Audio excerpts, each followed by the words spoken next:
Vous pouvez nous dire et dire aux Congolais ce que le Congo a perdu en signant cet accord et ce qu'il a gagné, ce que le Rwanda a perdu dans cet accord, ce qu'il a gagné.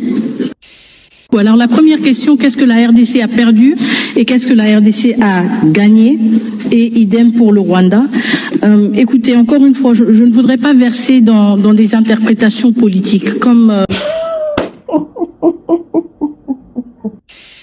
Je ne voudrais pas rentrer dans des interprétations politiques. Non, mais attends. Et nous sommes dans un exercice pédagogique. Nous sommes dans un exercice d'explication de l'accord. Ok. Explique-nous donc qu'est-ce que ce qu'il y a dans l'accord implique pour les Congolais. C'est aussi simple que ça. Dans ces implications, nous pourrons facilement en déduire si nous avons gagné des droits ou gagné des obligations. On s'est retrouvé dans un accord où nous avons l'obligation de faire disparaître la menace que le Rwanda dit qu'il se trouve chez nous. Et ça, tant que ce n'est pas fait, eux ne partiront pas. Eux ne partiront pas. Ils sont légitimes à rester chez nous jusqu'à ce que la menace FDLR va disparaître. Ça, c'est facile à dire.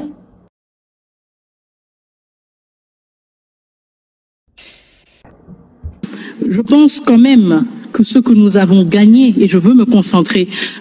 Écoutez bien, écoutez bien. Elle dit qu'elle va dire ce que nous avons gagné. Écoutez bien qu'elle nous dise ce que nous avons gagné. Sur les gains, je veux me concentrer, je veux être optimiste justement. Ce que nous avons gagné, ce que nous avons obtenu, c'est un accord clair. C'est un accord...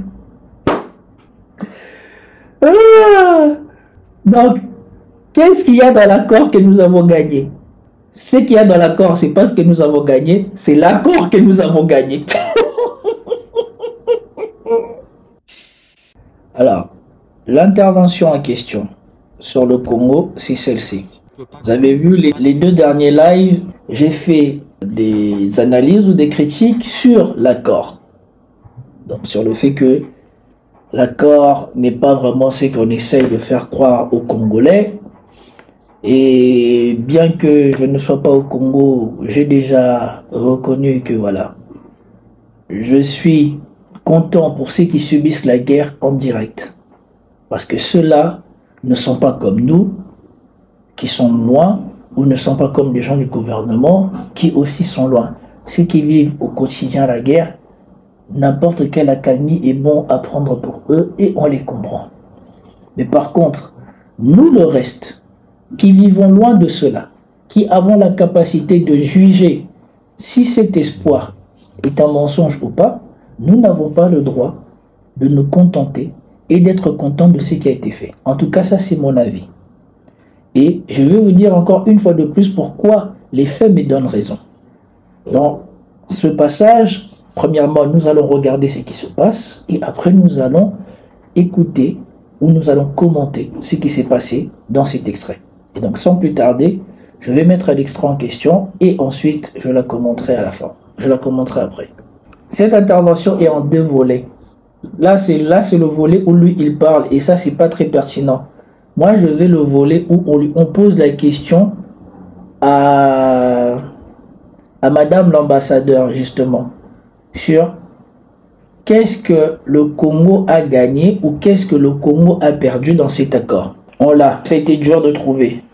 Voilà la question. Écoutez bien, la question elle est pertinente. Écoutez bien la réponse ensuite. Merci beaucoup, monsieur le ministre. La parole a été démocratisée. Madame, j'ai constaté que vous avez du mal à vous débarrasser des textes. Il faut poser des questions. S'il vous plaît. Posez votre question, c'est pas une tribune pour des interventions. Vous posez votre question, on viendra dans votre plateau pour donner les détails. Mais ici, il faut poser votre question et on vous donne une réponse. Excellence, Madame la ministre d'État, nous sommes ici dans une matière précise de négociations en sociologie des conflits. Ça signifie que pour que nous tombions dans un consensus, il faut que chacune des parties perde une chose et gagne une autre. Vous pouvez nous dire et dire aux Congolais ce que le Congo a perdu en signant cet accord et ce qu'il a gagné, ce que le Rwanda a perdu dans cet accord, ce qu'il a gagné, Et la deuxième question, comment les facilitateurs, donc les États-Unis d'Amérique qui interviennent à titre de facilitation, sortent en tant que partie qui signe l'accord. Pourtant, le facilitateur n'est pas partie prenante aux négociations. À quel titre est-il ou sont-ils intervenus, les États-Unis, pour demain signer cet accord en tant que partie prenante au conflit? Okay. Alors, la dernière question, je termine. Non, c'est deux questions. Madame, s'il vous plaît. Madame Dinouré. La dernière. Merci beaucoup. Merci, monsieur. On vient, Madame la ministre d'État, pour les questions qui vous ont été destinées. Parfait, merci beaucoup. Alors, la première question, qu'est-ce que la RDC a perdu et qu'est-ce que la RDC a gagné? Et idem pour le Rwanda. Écoutez, encore une fois, je ne voudrais pas verser dans des interprétations politiques. Comme le ministre Mouyaya l'a expliqué, nous sommes dans un exercice pédagogique. Nous sommes dans un exercice d'explication de l'accord. Si on parle de gains et de pertes, c'est une interprétation, si vous voulez, de cet accord. Et je trouve que cela pourrait être extrêmement subjectif. Concentrons-nous donc sur ce que nous avons noir sur blanc et pas sur ce que nous croyons voir. Je pense quand même que ce que nous avons gagné, et je veux me concentrer sur les gains, je veux être optimiste justement. Ce que nous avons gagné, ce que nous avons obtenu, c'est un accord clair, c'est un accord qui responsabilise les deux parties. Voilà, vous avez entendu l'échange, et maintenant je vous propose que l'on commente l'échange. D'accord? C'est parti. Merci beaucoup, monsieur le ministre. La parole a été démocratisée. Madame, j'ai constaté que vous avez du mal à vous débarrasser des textes. Il faut poser des questions. S'il vous plaît. Posez votre question. C'est pas une tribune pour des interventions. Vous posez votre question. On viendra dans votre plateau pour donner les détails. Mais ici, il faut poser votre question et on vous donne une réponse. Excellence. Voilà. Ici, la première intervention de Mouyaya, je la trouve pertinente. Si ils sont là pour expliquer l'accord, ils sont pas là pour débattre avec les gens. Et donc, ça, c'est aussi le défaut de beaucoup de gens en Afrique. On veut toujours en faire trop. C'était pas nécessaire de faire la remarque que vous avez eu du mal à vous dépatouiller. Ça aurait été intéressant de voir à quoi elle a eu du mal à se dépatouiller. Mais ici, Mouyaya le renvoie à l'essentiel. Et c'est bien. Et donc, continuons.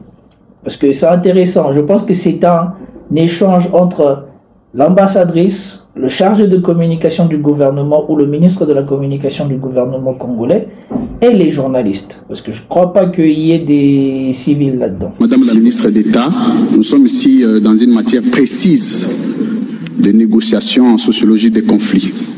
Ça signifie que pour que nous tombions dans un consensus, il faut que chacune des parties perde une chose et gagne une autre. Vous pouvez nous dire et dire aux Congolais ce que le Congo a perdu en signant cet accord et ce qu'il a gagné, ce que le Rwanda a perdu dans cet accord, ce qu'il a gagné. Et la deuxième question, comment les facilitateurs, donc les États-Unis d'Amérique qui interviennent à titre de facilitation, sortent en tant que partie qui signe l'accord. Pourtant, le facilitateur n'est pas partie prenante aux négociations. À quel titre est-il ou sont-ils intervenus, les États-Unis, pour demain signer cet accord en tant que partie prenante au conflit? Okay. Alors, là... Voilà. Donc, il y a deux questions très importantes. C'est quels sont les gains ou les pertes de chacun des parties à l'accord, surtout entre le Congo et la RDC, et en quoi celui qui était censé être les négociateurs a fini par être parti à l'accord. Au nom de quoi? Sur quel principe? Deux questions très importantes. Qu'avons-nous gagné à signer cet accord? Et pourquoi on se retrouve avec une troisième personne à cet accord? En vertu de quoi? Maintenant, le plus important, c'est ce qui va suivre. Le plus important, c'est vraiment ce qui va suivre. Et c'est là que vous comprenez que cet accord ne qu'est de l'enfumage. Donc, on vient là vous faire toute une pédagogie, soi-disant, de l'accord, mais concrètement, on ne vous dit pas à quoi renvoie l'accord, parce que la question, elle est simple. La question, elle est simple. Quelles sont les obligations que nous avons par rapport à l'accord, ou quels sont les droits que nous gagnons par rapport à l'accord, ou quels sont les gains que nous concédons par rapport à l'accord? La question, elle est simple. Et normalement, si c'est elle qui a négocié cet accord, elle doit être en mesure de répondre à ces questions. Mouyaya, lui, c'est un ministre de la communication, on peut comprendre. Mais elle, qui soi-disant a œuvré pour cet accord, elle devrait facilement répondre à ça. Écoutons sa réponse, et c'est là que vous comprenez que ces gens-là, une fois de plus encore, viennent présenter des chimères aux gens en leur faisant croire qu'ils ont fait un boulot extraordinaire. Alors que je vous ai déjà dit, il y a deux critiques ici, les Congolais sont ceux qui ont renoncé à leur revendication principale. Et comme on dit souvent, on sort souvent du compromis à son propre désavantage. Et ici, ceux qui ont fait un compromis pour ne rien gagner, ce sont les Congolais. Ils ont renoncé à tout ce qui justement devait soi-disant être un accord de paix. Donc les éléments qui montrent bien qu'il y a une situation de conflit, de tension, il y a un belligérant ou il y a deux belligérants, ils ont renoncé à tout ça pour à la fin se retrouver avec des obligations et appeler ça un accord de paix. La dernière question, je termine. Non, c'est deux questions. Madame, s'il vous plaît. Madame Dino, la dernière. Merci beaucoup. Merci, monsieur. On vient, Madame la ministre d'État, pour les questions qui vous ont été destinées. Parfait, merci beaucoup. Alors, la première question, qu'est-ce que la RDC a perdu et qu'est-ce que la RDC a gagné? Et idem pour le Rwanda. Écoutez, encore une fois, je ne voudrais pas verser dans des interprétations politiques, comme...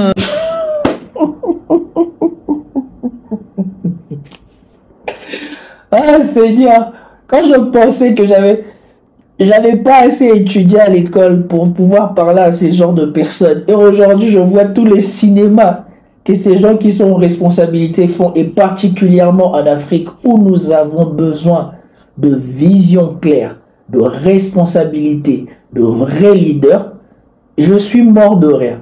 Alors oui, certes, la dame maîtrise différentes langues étrangères, sans doute c'est pour cela que elle est aux Nations Unies et représente notre pays aux Nations Unies. Mais juste cette réponse-là, je ne voudrais pas rentrer dans des interprétations politiques. Non, mais encore.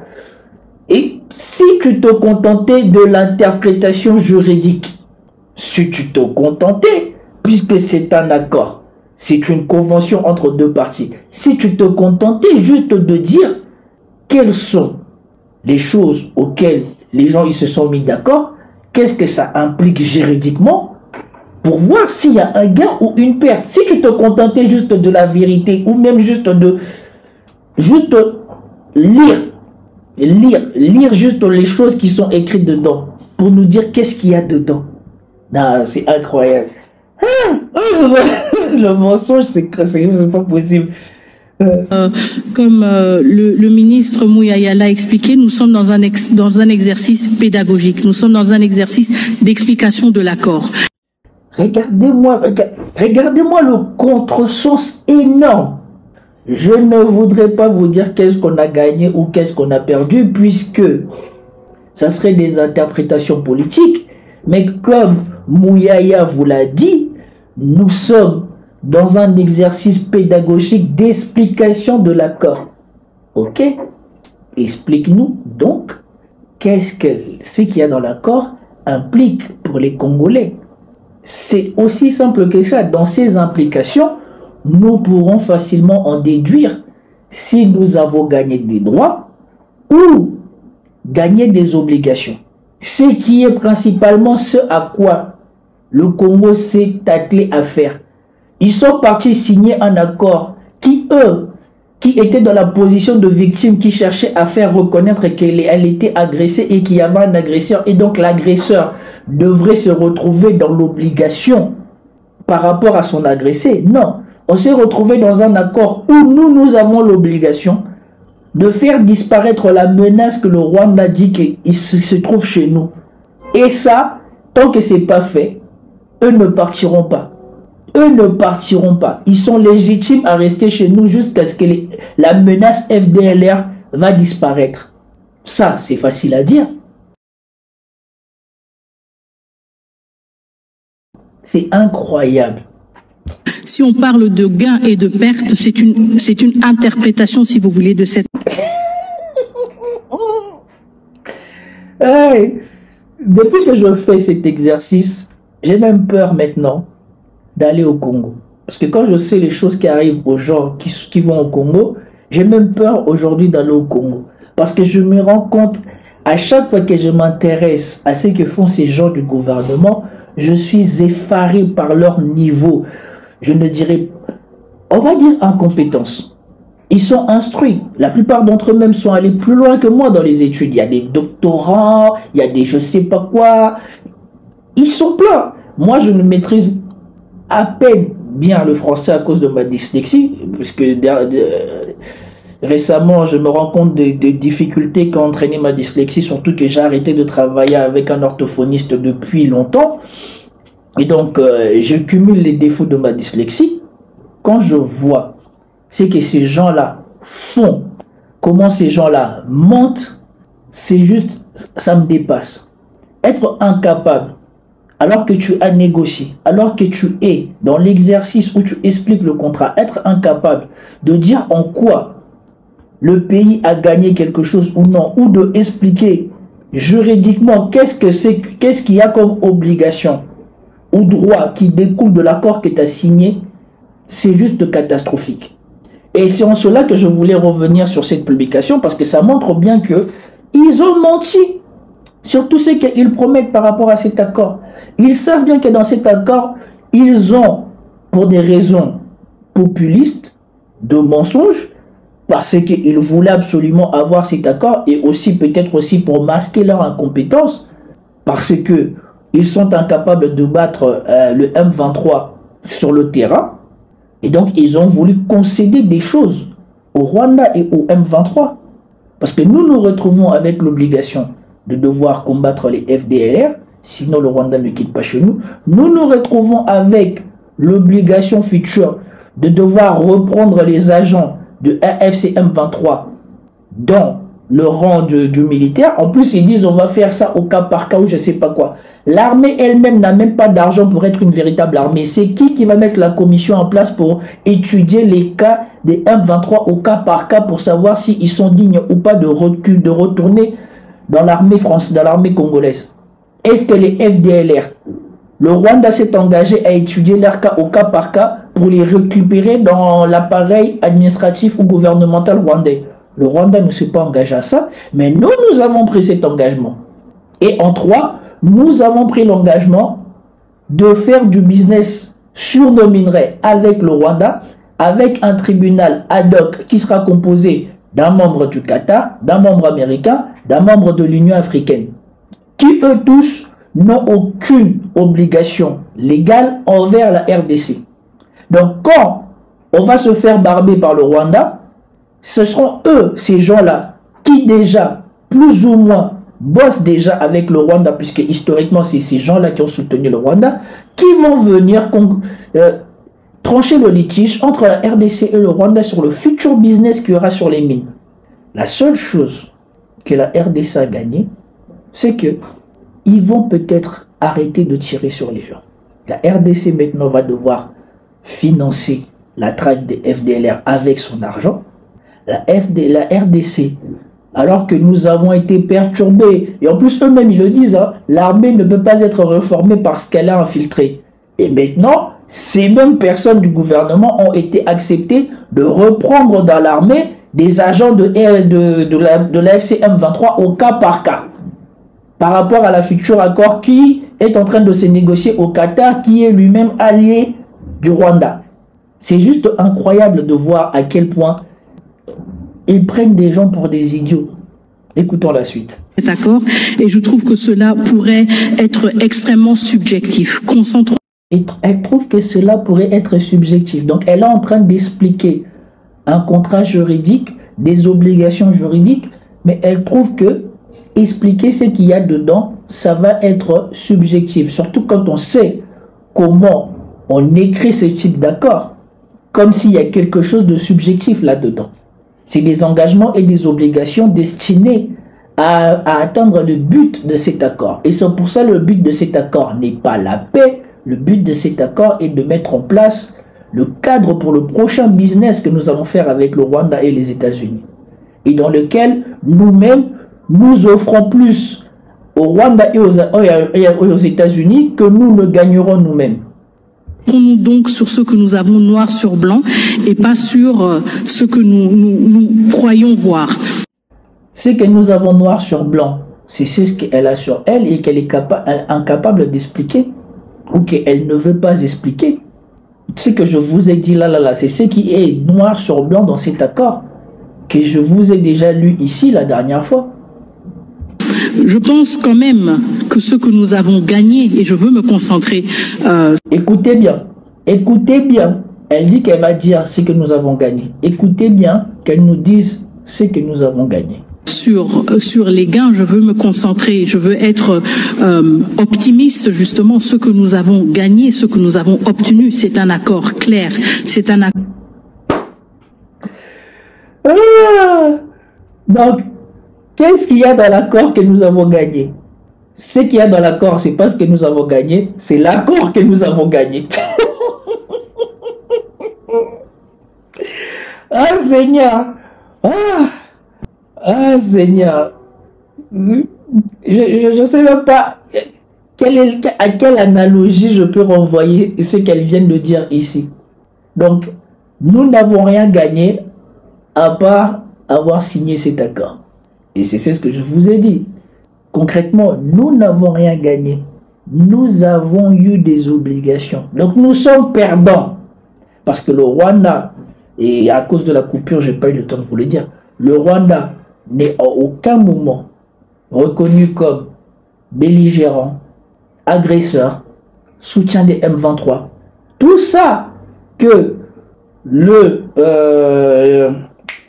chargé de l'Afrique des États-Unis avait lui-même prononcé dans ses paroles que le Rwanda doit arrêter de soutenir le M23, que les soldats du Rwanda doivent quitter le Congo, que les M23 doivent déposer les armes. Tout ça, il n'y a rien dans cet accord. Il n'y a rien de cette obligation.